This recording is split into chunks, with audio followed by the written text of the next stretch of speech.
कहते हैं कि अपनी युवा अवस्था में श्री कृष्ण अक्सर राधा रानी से मिलने बरसाने जाते थे। इसी तरह एक बार होली से कुछ दिन पहले श्री कृष्ण अपने दोस्तों के साथ बरसाने पहुंचे। अब श्री कृष्ण तो नटखट थे ही, वो अपने दोस्तों के साथ मिलकर राधा जी और उनकी सखियों को तंग करने लगे और फिर राधा जी ने अपनी सखियों के साथ मिलकर श्री कृष्ण और नंदगांव के सभी लड़कों को लाठियों से डराकर वापस भेज दिया। बरसाने और नंदगांव में लठमार होली की यह प्रथा तभी से चली आ रही है, पर लठमार होली के अलावा पूरे भारतवर्ष में इस रंगों के त्योहार के कई रंग और इनसे जुड़ी है कई कहानियां। होली एक ऐसा त्योहार है जो प्रतीक है बुराई पर अच्छाई की जीत का, जो प्रतीक है प्यार और मस्ती के गीत का। फाल्गुन महीने की पूर्णिमा से शुरू होने वाला यह त्योहार भारत में सर्दी को अलविदा कहकर बसंत ऋतु का स्वागत करता है। अबीर गुलाल से रंगे चेहरे, पिचकारी और गुब्बारों की बौछार के साथ हर कोई होली के रंग में रंगा होता है। वहीं भारत के कुछ क्षेत्रों में होली के दिन बढ़ चढ़कर गाली देने और कोसने का रिवाज है। पर गाली देना तो हमारे संस्कारों के खिलाफ है, तो फिर ये अतरंगी प्रथा कैसे? दरअसल ये प्रथा जुड़ी है शिव जी के दिए एक वरदान और एक श्राप से। एक समय की बात, पृथु राज्य में एक राक्षसी रहती थी जिसका नाम था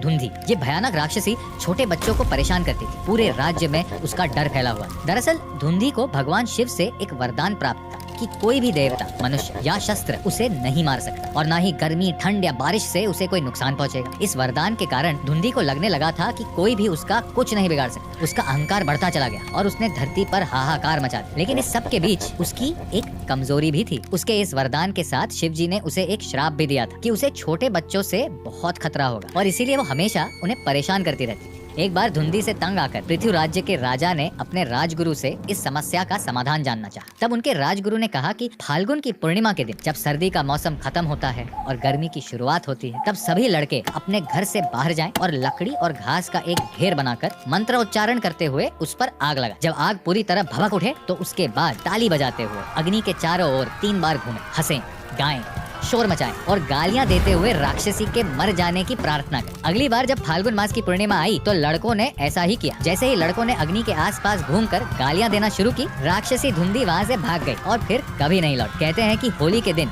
पृथु राज्य के लड़कों ने साथ मिलकर धुंधी को अपने जोश से डरा के उसे भगा दिया। इसी वजह से आज भी होली पर कई लोग अपनी मस्ती में गालियां देते हुए इस त्योहार को मनाते हैं। होली पर अक्सर कई लोग भांग के नशे में मग्न होते हैं, लेकिन होली के रंगों का भांग से क्या संबंध है? शिव पुराण के अनुसार हवन कुंड में कूदकर अपने प्राण त्याग देने के बाद देवी सती ने कई वर्षों बाद पार्वती जी के रूप में इस संसार में पुनर्जन्म लिया और शिव जी को पाने के लिए घोर तपस्या शुरू की। लेकिन शिव जी देवी सती से बिछड़ने के कारण इतने दुखी थे कि वो एक गहरे ध्यान में लीन हो गए। दुनिया का संतुलन बिगड़ने लगा, असुरों के अत्याचार बढ़ते जा रहे हैं, सभी देवता बहुत परेशान थे और तब प्यार और काम के देवता कामदेव आगे आए और उन्होंने शिव जी को तपस्या से जगाने की जिम्मेदारी ली। कामदेव जानते थे कि उनकी इस कोशिश से उनकी जान भी जा सकती, लेकिन फिर भी इस संसार के कल्याण के लिए वो शिव जी की तपस्या भंग करने चल दिए। कामदेव किसी तरह शिव जी तक पहुँचे और उन्होंने शिव जी पर अपना एक तीर चला दिया और जैसे ये तीर शिव जी को लगा, उनकी तपस्या टूट गई। लेकिन आंखें खुलते ही उनका क्रोध 7वें आसमान पर पहुंच गया। चारों ओर प्रलय की स्थिति हो गई और शिव जी की तीसरी आंख से निकली अग्नि से कामदेव का शरीर पूरी तरह भस्म हो गया। लेकिन कामदेव के इस बलिदान ने शिव जी को वापस इस दुनिया से जोड़ दिया था। कहा जाता है कि शिव जी ने कामदेव को होली के दिन ही भस्म किया था और संसार में लौट कर आए थे। यही कारण है कि शिव जी के इस आगमन का उत्सव मनाने के लिए लोग होली के दिन उनकी पसंदीदा भांग का सेवन करते हैं। सिर्फ यही नहीं, भारत के दक्षिणी हिस्सों में होली के दिन कामदेव की पूजा की जाती है और संसार के लिए उनके इतने बड़े बलिदान को नमन किया जाता है। इस दिन चंदन का लेप लगाकर उनके घावों को ठंडक दी जाती है और उनकी पत्नी देवी रति के दुख में शामिल होकर गीत गाए जाते हैं। इसीलिए दक्षिण में होली को काम विलास, कामन पडिगाई और काम दहनम जैसे नामों से भी जाना जाता है। जब जब होली की बात आती है तो एक कहानी हमें अक्सर सुनाई जाती है, होलिका की कहानी, जहाँ एक दैत्य राजा हिरण्यकश्यप अपनी बहन होलिका के साथ मिलकर अपने ही बेटे प्रहलाद को मारने का षड्यंत्र रचता है, क्योंकि प्रहलाद उनके सबसे बड़े दुश्मन विष्णु जी का परम भक्त था। होलिका को ये वरदान मिला हुआ था कि आग उसे कभी नहीं जला पाएगी और इसीलिए हिरण्यकश्यप के कहने पर वो नन्हे प्रहलाद को लेकर आग की चिता पर बैठ गए। पर इस दौरान प्रहलाद आंख बंद कर सिर्फ अपने प्रभु का नाम ले रहा था। देखते ही देखते होलिका का वरदान उल्टा पड़े। उस विशाल अग्नि ने होलिका को जलाकर खाक कर दिया और प्रहलाद के शरीर पर एक आंच तक नहीं आई। और तब से होली से एक दिन पहले लकड़ियों को इकट्ठा करके होली जलाई जाती है, जिसे होलिका दहन कहते हैं, जिसके बाद एक दूसरे को गुलाल लगाकर होली के त्योहार की शुरुआत होती है।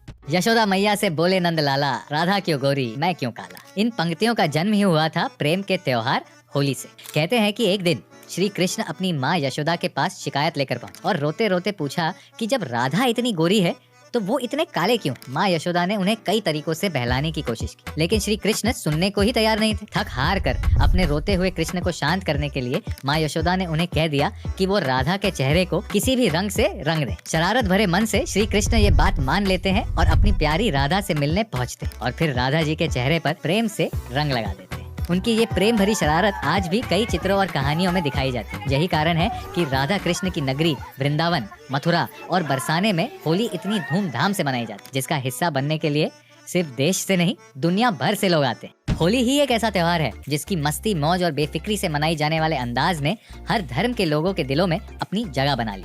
होली के अगले दिन सिखों के पवित्र स्थल आनंदपुर साहिब में बहुत बड़ा मेला लगता है, जहां सिख लोग प्रेम और रंग के इस त्योहार को होला मोहल्ला के रूप में मनाते हैं। दुनिया के कोने कोने से लोग इस मेले में शामिल होने आते हैं। इस प्रथा का आरंभ सिखों के 10वें गुरु गोबिंद सिंह जी ने किया था, लेकिन यहाँ इस त्योहार को थोड़े अलग तरीके से मनाया जाता है। मेले का उद्देश्य सिख समुदाय को शारीरिक रूप से मजबूत करने के लिए था। इसमें अलग अलग तरह की कसरतें कराई जाती है, युद्ध कला सिखाई जाती है और युद्ध कौशल का प्रदर्शन भी किया जाता है। होला मोहल्ला 3 दिन तक मनाया जाता है, जिसमें सिख समुदाय के लोग कई खतरनाक करतबों के द्वारा अपनी शारीरिक क्षमता का प्रदर्शन करते हैं, जैसे कि घोड़े पर बिना किसी काठी यानी सैडल के सवारी करना, 2 तेजी से दौड़ते हुए घोड़ों पर खड़े रहना, तलवारबाजी करना और भी बहुत। इसके बाद माहौल को हल्का करने के लिए संगीत और कविता की प्रतियोगिता का भी आयोजन किया जाता है और इसी के साथ 3 दिन का होला मोहल्ला समाप्त होता है। होली भारत का एक ऐसा त्योहार है जिससे मुगल बादशाह भी न बच सके। ये अकेला एक ऐसा दिन था जब हर धर्म और जाति के लोग खुद अपने हाथों से मुगल बादशाह को रंग लगाते थे। लाल किले में मनाए जाने वाले इस जश्न को ईद ए गुलाबी और आब ए पाशी के नाम से जाना जाता था, लेकिन 1665 में औरंगजेब ने इस रंगों के जश्न पर रोक लगा दी थी। पर इसके बाद आखिरी मुगल बादशाह बहादुर शाह जफर ने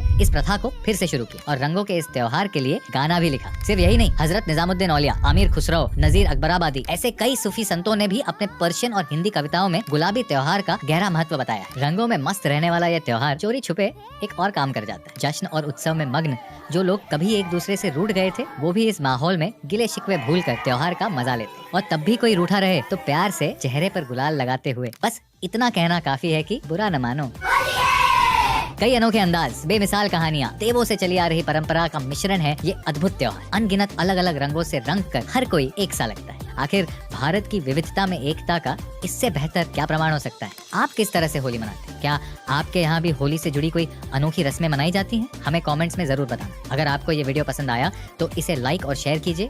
मिलते हैं अगले वीडियो।